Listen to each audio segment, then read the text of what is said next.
Sveiki. Jeigu leisite, aš truputį pratęsiu mintį prieš tai pranešimo, dėl to, kad iš tikrųjų neturėčiau čia stovėti, turėčiau dirbti kokioje nors žiniasklaidos priemonėje, nes baigdamas mokyklą galvojau, kad norėčiau būti žurnalistu.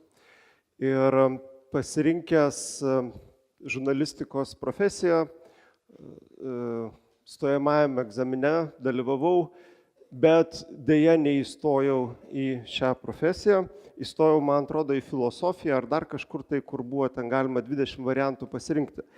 Ir iš tikrųjų, tuos metus laiko, apie kurį buvo klausimas, tas metai laiko, aš nusprendžiau, kad aš nestudijuosiu bele ko ir per tuos metus geriau dirbsiu. Tai dirbau viešbutyje, dirbau vadybininku, kažko dar dirbau ir per tuos metus iš tikrųjų labai aiškiai supratau, kad tai, ką noriu daryti, nes tuo metu savanoriavau jaunimo linijoje, tai, ką noriu daryti, tai yra būtent užsiimti psichologiją, būti psichologu. Ir per tuos metus tas supratimas pasidarė toks aiškus, toks konkretus, pas man atsirado tiek daug motyvacijos įstoti į universitetą, kad tai pasirodė labai paprasta. Per ateinančius 6 metus, kuriuos aš studijavau, man niekada nebuvo kilę rimtų abejonių, ar aš darau tai, ką reikia daryti ar ne. Nors prisimenu, kad tą žiemą, kai nieko neįstojau, nors mokykloje visai neblogai sekėsi, tokia buvo gana niūri žiema, nes visi mano klasiokai buvo kažkur tai įstoję ir aš buvau vienintelis, kuris niekur neįstojo. Bet po 3 metų pasirodė, kad visi tie, kurie įstojo, kažkas nusprendė nebesimokyti, kažkas nusprendė pakeisti profesiją ir panašiai. Aš tuo metu žinau, kad tikrai noriu daryti tai, ką darau. Tai čia iššokau ne į savo temą, bet kadangi pranešimas buvo apie tai, tai gal jūs nesupyksit. Tai, ką aš jums noriu papasakoti, nebus skaidrių dėl vienos priežasties, nors aš labai myliu technologijas ir mano pranešimas yra mano telefone, jeigu aš užmiršiu, ką noriu pasakyti, aš čia pasižiūrėsiu. Bet yra vienas dalykas, kurio technologijos niekada, man atrodo, nepakeis. Tikiuosi, kad niekada nepakeis ir ko prieš tai buvę pranešėjai jums daug papasako apie tai, ką jūs galite rasti Google. Bet yra vienas dalykas, ko jūs Google tikrai nerasit. Ko jūs Google tikrai nerasit. Ko nerasit? Maistą irgi galite užsakyti, Barbora LT atveš labai greitai maistą, bet bendravimo terpė, būdas, taip, bet žmogiško ryšio Google'as niekada nepakeis. Jokia technologija nepakeis žmogiško ryšio. Ir būtent apie tai aš noriu su jumis kalbėti, nes man atrodo, kad mokytojai be viso to, kad gali padėti įgyti žinių, be viso to, kad gali padėti suformuoti įgūdžius, jie taip pat yra tie žmonės, su kuriais mokiniai turi arba neturi ryšio. Ir mano supratimu tai yra labai svarbu. Dabar, tiesą sakant, apie šitą pranešimą aš galvojau žymiai seniau, negu mane pakvietė dalyvauti šioje konferencijoje. Galvojau tokiu neakivaizdžiu būdu, dėl to, kad kai stebiu, kas vyksta viešoje erdvėje, tai man tai netitinka tai, ką aš žinau iš savo darbo jaunimo linijoje, tai, ką mes girdim iš žmonių, kurie paskambina jaunimo linijoje. Tai, kas girdisi viešoje erdvėje, tai yra, galbūt čia toksai supaprastintas bus mano apibendrinimas, bet jis yra maždaug toks, kad šiuolaikinė karta yra išlepusi, viskas jiems galima ir visa tai apibendrinama tokia fraze, kad dabartiniai vaikai žino savo teisės, bet nežino savo pareigų. Ir ką reikia daryti? Ką reikia tada daryti, jeigu visi žino savo teisės, bet nežino pareigų? Tai priminti pareigas, būti griežtesniem, reikia kažkokios kietos rankos, disciplinos ir taip toliau. Galbūt tai, ką aš girdžiu iš savanorių, kurie atsiliepia jaunimo linijos telefonu, tai kad jauni žmonės, mokiniai, kurie skambina, jie kalba apie kitus dalykus, kad jiem trūksta ryšio su mokytoju, kad jaučiasi dažnai nesuprasti, kad nepasitikė, kad jeigu yra kažkokia bėda, ne visą laiką jaučiasi galinti sulaukti pagalbos iš mokytojų. Ir tada aš galvoju, šituose dviejose paraleliniuose pasauliuose kartais sunku susigaudyti, tai kaip čia yra iš tikrųjų. Ar jauni žmonės yra išlepę, mintis, kuri populiari visais amžiais, vyresniems žmonėms visą laiką atrodo, kad jauni yra išlepę, ar vis dėlto yra taip, ką sako jauni žmonės, ar yra dar kažkokia tai kita, trečias kažkoks variantas, kame čia yra šaknis. Ir kai aš apie tai galvoju, tai žmogiškas ryšys arba prisirišimas, jeigu labiau profesiškai kalbėti, man yra prisirišimo teorija yra tas raktas, per kurį galima žiūrėti į visas šitas problemas. Ką aš turiu omeny? Kai mes kalbam apie tai, kad mokiniai neklauso, nepaiso jokių autoritetų, labai sunku įvesti kažkokią tai tvarką klasę ir panašiai, kartais susidaro įspūdis, kad mes galvojam, kad vaikai yra kaip tokie laukiniai, kuriuos reikia kažkaip sutramdyti, paimti ir sutramdyti. Bet iš tikrųjų, ar iš tikrųjų yra taip? Ar iš tikrųjų vaikai yra laukiniai, ar iš tikrųjų jų įgimtas poreikis yra neklausyti, elgtis priešingai negu suaugusieji sako ir panašiai. Jeigu pasižiūrėtume į mažus vaikus ir ne tik į vaikus, suprastume, kad greičiausiai yra priešingai. Kūdikiai, ką tik tai gimė, yra visiškai bejėgiai ir priklausomi nuo suaugusių žmonių. Ir ne tik tai suaugusieji turi tą įgimtą tėvystės, motinystės instinktą rūpintis mažais vaikais, mes visi tą pastebim, bet lygiai taip pat vaikams yra įgimtas poreikis prisirišti prie suaugusio žmogaus. Ir jie daro labai daug dalykų, kad prisirištų prie mūsų ir kad mums būtų lengviau juos auklėti. Kai turi mažų vaikų, labai lengva tą pastebėti. Taigi yra greičiau priešingai, ne tai, kad vaikai viską daro, kad tik tais mūsų neklausytų, greičiau yra priešingai, kad daro labai daug dalykų, kad mūsų klausytų, kad mes galėtume mokyti, auklėti ir taip toliau. Tai, ką aš kalbu, yra apie prisirišimo teoriją, kuri dar suformuluota 20-ojo amžiaus viduryje, Johnas Bowlby, britų psichiatras, kuris apie visus tuos dalykus labai aiškiai kalbėjo ir suformulavo. Ir esmė jo teorijos yra pakankamai paprasta, kad jeigu ją taip paprastai pasakyti keliais žodžiais, per pirmuosius gyvenimo metus vaikai ir tėvai formuoja tarpusavio ryšį, prisirišimą. Beje, kai sakau prisirišimą, tai dažnai gali skambėti kaip kažkoks neigiamas dalykas. Mes visi bijom prisirišti. Prisirišimas yra kažkoks blogis, kurio reikia vengti. Bet čia yra kalba ne apie tai, ne apie prisirišimą, kurio reikia vengti, o apie prisirišimą, kuris yra gilus emocinis ryšys tarp dviejų žmonių. Ir nuo pat gimimo vaikai ir jų globėjai, tėvai, suaugusiai formuoja tą ryšį, kuris gali sėkmingų atveju būti saugus, tada vaikai pasitikė savo tėvais, jų klauso, jeigu jam kažkas atsitinka, bėga atgal pas mamą, pas tėtį arba pas kitą globėją tam, kad nuramintų, tėvai gali nesunkiai nuraminti ir jie formuoja pasitikėjimo pagrįstų santykių su visais kitais suaugusiais žmonėm, kuriuos sutinka darželėje su auklėtojom, mokykloje su mokytojais, toliau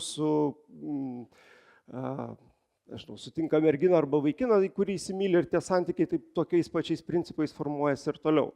Jeigu tas prisirišimas yra nesaugus, vaikai pradeda nepasitikėti savo suaugusiais, galbūt jų vengti, galbūt netgi bijoti arba būti atvirai priešiški jiems. Ir lygiai tas pats kartojasi visose tolimesniuose santykiuose, darželėje, mokykloje ir suaugusėme gyvenime. Nuo ko tai priklauso? Didžiąja dalim nuo to, kiek tėvam pavyksta nuskaityti vaikų poreikius, nuskaityti jų emocijas, jas suprasti ir tinkamai jas atliepti. Kai kalbu apie poreikį, tai aš neturiu omeny tai, kas dažnai irgi yra supainioma, kad suprasti ir atliepti vaiko poreikį, tai reiškia tenkinti kiekvieną užgaidą. Visiškai ne apie tai. Vaikai turi, pavyzdžiui, poreikį jausti saugiai. Tam, kad jisai galėtų saugiai jaustis, suaugę turi nustatyti aiškias ribas. Šito galima, o čia negalima. Čia turi sustoti, čia negali eiti. Tai yra labai svarbus poreikis ir tėvai turi tas ribas sukurti. Tai nėra apie tenkinimą kiekvienos užgaidos. Atvirkščiai, kartais tas ribas reikia labai aiškiai nustatyti. Tai jeigu į tuos poreikius pavyksta atliepti, formuojasi saugus prisirišimas, jeigu ne, nesaugus prisirišimas. Dabar, gerai, jūs galite galvoti, o kodėl čia aš jums mokytojams apie tai kalbu? Prie ko čia jūs? Todėl, kad tai formuojasi per pirmuosius gyvenimo metus ir į darželį vaikai jau ateina tokie, juo labiau į mokyklą ateina tokie. Dėl kelių priežasčių. Viena priežastis yra ta, kad jeigu jūs turite tai omeny, jums pavyks suprasti daugybę konfliktų, nesusipratimų, nedisciplinos, kuri vyksta mokykloje klasėje. Jeigu jūsų klasėje yra mokinių, o jų tikrai yra, kurie yra nesaugiai prisirišę, tai jie visą laiką su nepasitikėjimu žiūrės į suaugusius, į jūs kaip į mokytoją, galbūt netgi bus labai priešiški jums. Ir tai yra ne dėl to, kad jūs kažką tai darot, ne taip, arba ne tą, arba nežinot raktinio žodžio, ar nenukreipėt jos į Google, ar dar kažko tai nedarot, bet dėl to, kad jie tiesiog turi tokį suaugusio modelį, tokį ryšį su juo. Čia yra viena priežastis, dėl ko, man atrodo, verta tai žinoti. Antra priežastis yra tai, kad nors viskas susiformavo žymiai anksčiau, bet ne viskas yra prarasta. Ką turiu omeny? Lengviausia mokytojams, darželio auklėtojams bendrauti su tais vaikais, kurie yra saugiai prisirišę. Aš labai aiškiai tą matau, pavyzdžiui, iš savo dukros darželio, kur yra ir daugiau vaikų, su kuriais auklėtojams labai lengva. Tokie vaikai klauso, jie noriai vykdo užduotis, jie ateina paklausti, jie ateina kažką tai papasakoti, pasiguosti. Su jais yra labai paprasta, juos labai paprasta mylėti. Ir yra vaikai, kuriuos mylėti auklėtojam, mokytojam yra žymiai sudėtingiau, nes jie visą laiką įtarus, nepasitikė, nepatenkinti, priešiški, vengia, neklausia, neprašo padėti, neklauso ir taip toliau. Ironiška ir labai liūdna, bet tie vaikai, kuriems sunkiausia kurti ryšį su suaugusiais, yra tie vaikai, kuriems to ryšio reikia labiausiai. Ir jūs galite juos disciplinuoti, bausti, keršyti, rėkti, dar ką nori daryti. Vienintelis dalykas, ką jūs pasieksit, kad jūs patvirtinsit tą modelį, kurį jisai turi galvoje. Suaugusiais geriau nepasitikėti. Jie pavojingi, jie nesupranta ir jais geriau nepasitikėti. Jeigu jums pavyktų, o daugybei mokytojų intuityviai tai pavyksta rasti su tokiu nesaugiai prisirišusiu vaikų ryšį, kur tai bebūtų, darželį arba mokykloje, po truputį, galbūt jo gyvenimas iš esmės nepasikeis, bet po truputį jisai pradės, kad yra suaugusių, kuriais galima pasitikėti, kad šituo mokytoju aš galiu pasitikėti. Ir tai, man atrodo, yra labai svarbus dalykas, kurį mokytojai gali pasiekti. Ir aš suprantu, kad kai apie tai kalbu, galbūt kažkas sakys, kad, bet mes turim mokyti to dalyko, disciplinos, chemijos, fizikos, matematikos ar dar kažko. Bet čia irgi yra tas dalykas, kad mes lengviausiai mokomės tada, kada jaučiame saugus. Jeigu dabar čia vyktų kažkoks emergency, kažkas čia vyktų šituose valdovų rūmuose, kas keltų kažkokį nesaugumą, bent nedidelį nesaugumą, aš abejoju, kad jūs apskritai girdėtumėte, apie ką aš šneku. Pradėtų kokią mirksėti lemputę, kad galimai yra gaisras ar dar kažkas, jūs tiesiog sukoncentruotumėte tai ir visiškai negirdėtumėte, ką aš šneku. Dėl to mes galim iššvaistyti daugybę energijos, mokydami vaikų kažko, kai jie nesijaučia tuo metu saugus ir jie nejaučia ryšio su mumis. Ir mes galim žymiai lengviau išmokyti tų pačių dalykų per trumpesnį laiką, jeigu jie jaučiasi saugus ir jaučia ryšį su mumis. Dabar, ar yra kažkokie praktiniai dalykai, kuriuos jūs galite panaudoti? Tai susiradau tokių 2 amerikiečių psichologų straipsnį, kurie būtent iš prisirišimo teorijos žiūri į mokytojų darbą, ką mokytojai gali padaryti, kad paskatintų tą ryšį ir pasitikėjimą su mokiniais. Tai vienas, turbūt bendras, pats svarbiausias dalykas, tai yra bandymas suprasti vaikų poreikius, bandymas suprasti, kaip jie jaučiasi ir ko jiem šiuo metu reikia. Reikia, vėlgi aš kalbu ne apie užgaidas, bet iš tikrųjų ko reikia. Čia beje turėjau galimybę šį savaitgalį labai aiškiai tai pajausti, patikrinti su savo 2 mažais vaikais, turiu 4 metų dukrą ir 2 metų sūnų, ir mes sugalvojom, kad mums reikia savaitgalį nuvažiuoti mašina į Austriją. Tai yra 1000 km pirmin ir 1000 km atgal. Su 2 mažais vaikais tokio amžiaus tai nėra labai paprastas dalykas. Bet jeigu kreipi dėmesį tai, ko jiems tuo metu reikia, ar jam reikia, šiuo metu jis tiesiog turi poreikį palakstyti, ar jam atsibodo, ar jisai dėl kažko tai supyko, ir jeigu aš galiu į tai sureaguoti, suprasti, sureaguoti ne savo sudirgimu, kad klausyk, mums dar liko 500 km, o tu dar čianai burbi ir inkšti ir panašiai, tai greičiausiai viskas bus žymiai sklandžiau. Ir iš tikrųjų, ta kelionė visai puikiai pavyko ir pirmin ir atgal. Kai jie jautėsi pavargę, mes sustodavom pailsėti, kai jie jautėsi supykę, mes kalbėdavomės, kas atsitiko, ir didžiąją dalim mes be problemų nuvažiavom ir pirmin ir atgal. Tai esmė, kad pats pagrindinis principas - pabandyti suprasti, o kas jam yra, kas yra už to rėkimo, už to nepasitenkinimo, už to verkšlenimo ar dar kažko, koks čia poreikis yra, ko jisai negauna, ar aš galiu tai suprasti, ar aš galiu kažkuo tai padėti. Dabar konkretesni dalykai. Pirmas, su mokiniais tiesiog bendrauti pagarbiai, jautriai, šiltai. Labai paprastas dalykas, tik tai ne tik paprastai įgyvendinimas. Ir beje, kuo labiau išmanai vaikų raidos specifiką, kuo labiau išmanai, pavyzdžiui, tą pačią prisirišimo teoriją, tai tas šiltas ir supratingas bendravimas lengviau gaunasi. Dėl to, kad tu supranti, kad jeigu vaikas rėkia, tai jisai rėkia ne dėl to, kad jisai nori tave išerzinti ir specialiai tau pakenkti, bet greičiausiai jam yra kažkoks jo labai svarbus poreikis šiuo metu nėra atliepiamas. Būti labai gerai pasiruošusiems pamokoms, tai yra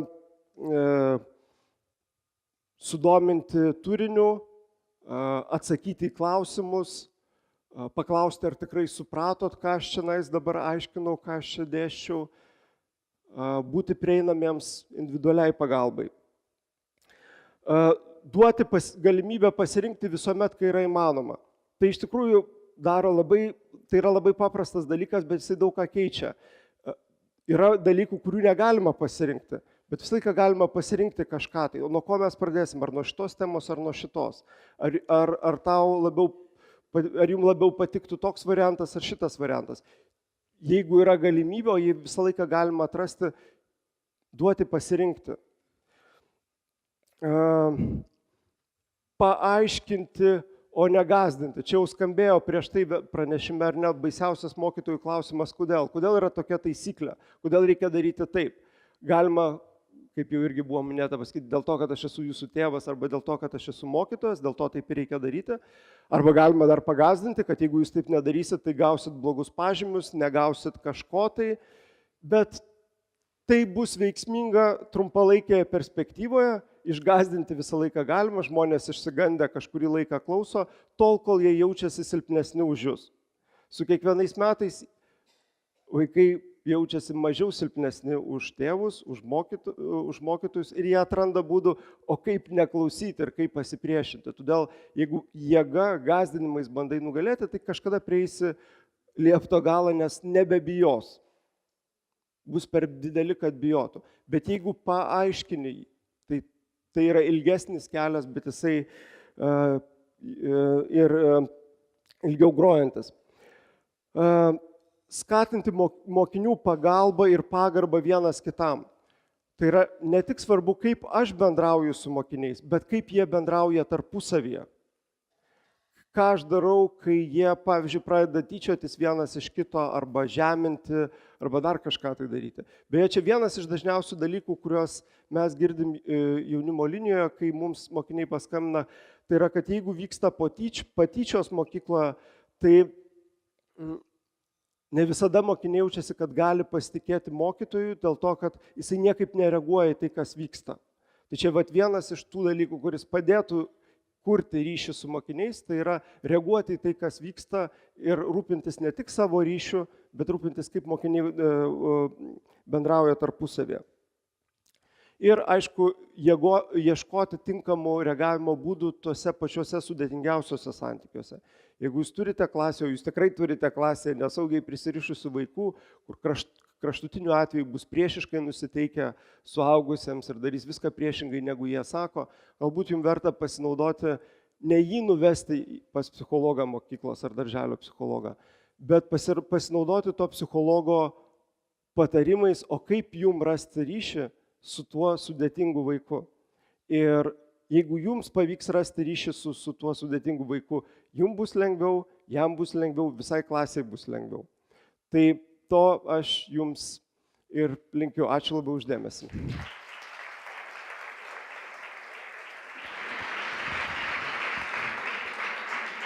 Ačiū Pauliui. Ir keletas klausimų.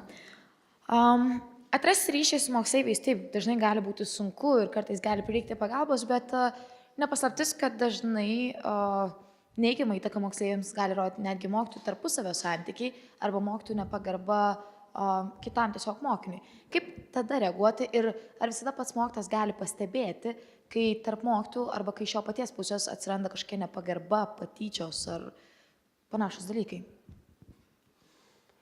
Save sunkiausia pastebėti, gali kitiem paaiškinti, ką reikia daryti, bet kai pats kažką darai ne taip, yra turbūt sunkiausia pastebėti, bet mokiniai patys pasako, ar ne? Klausimas, ar mes išgirstam ir norim atkreipti į tai dėmesį. Jeigu mes viską tiesiog automatiškai nubraukiam, kad ne, jų lūpomis tiesa tikrai nebyloja, tai vienas dalykas, bet jeigu mes įsiklausom tikrai, man sako, kad aš ant to mokinio užsisėdau, gal iš tikrųjų man kažko nepatinka. Beje, tas irgi labai žmogiška, tai ką aš kalbėjau,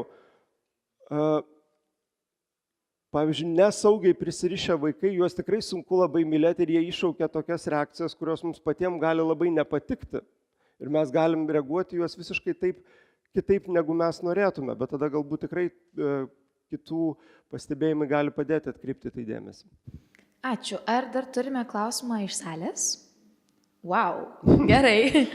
Pradėkime gal čia ir tada tenai. Labadiena, ačiū už pranešimą. Pirmasis pranešėjas minėjo Pietų Korėją kaip šalį, kurios pasiekimai mokykloje yra labai aukšti. Mano įspūdis apie Pietų Korėją yra, kad tos šalies psichologinė sveikata nėra gera. Tai yra, kad ten yra gajus tas požiūris, greičiau, padaryk daugiau, visą laiką iš tavęs reikalauja labai daug. Ir nežinau, man atrodo, kad jie tiesiog nesirūpina psichologiją, bet nepaisant to pasiekia aukštumų ekonomikoje ir švietime ir matyt kažkurioje vietoje išklystų. Tai galbūt jūs žinote, kaip yra Pietų Korėjos psichologinė sveikata, ar jie... Ar jie visi gerai prisirišę per pirmus metus, kad jie taip gerai gali mokytis? Ar... Gerai, kad ne šiaurės. Čia yra du dalykai. Vienas dalykas, man atrodo, kad mums būtų labai sunku lyginti vakarietišką individualistinę visuomenę ir rytų kultūrą, kuri yra kolektyvistinė. Jeigu esat buvę Pietų Korėjoje, Japonijoje ar kitose Azijos šalyse, ten yra kolektyvistinė visuomenė. Kai aš buvau Japonijoje, tai kai išgirdau vieną jų tokį priežodį, jisai man viską sustatė į vietas, ką aš mačiau, kas ten vyksta. Tai ta patarlė yra tokia, kad plaktukas labiausiai kala per tą vinį, kurį išsikiša daugiausia. Labai aiški žinutė. Neišsikišk ir būk toks pat kaip taip kiti. Tai yra arba kitas jų labai mėgstamas įvaizdis, kad mažytė žuvis ten negalėjo pasipriešinti kažkokiai dideliai žuviai, bet kai tos daug mažyčių žuvų suformavo didelę žuvį, tai jos jau pasipriešino prieš tą žuvį. Tai yra kolektyvistinė kultūra. Vakarų visuomenė, taip pat ir Lietuvos visuomenė yra individualistinė. Todėl šitas dvi visuomenės lyginti yra labai, čia atsiranda labai daug niuansų ir jų neišeina palyginti.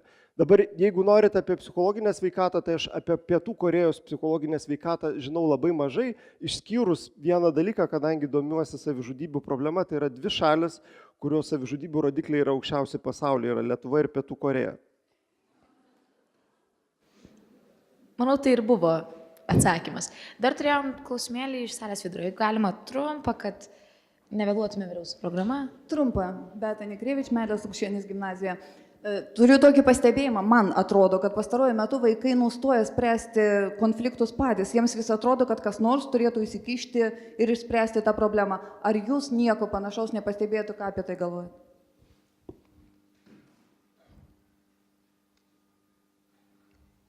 Galvoju dabar apie tai.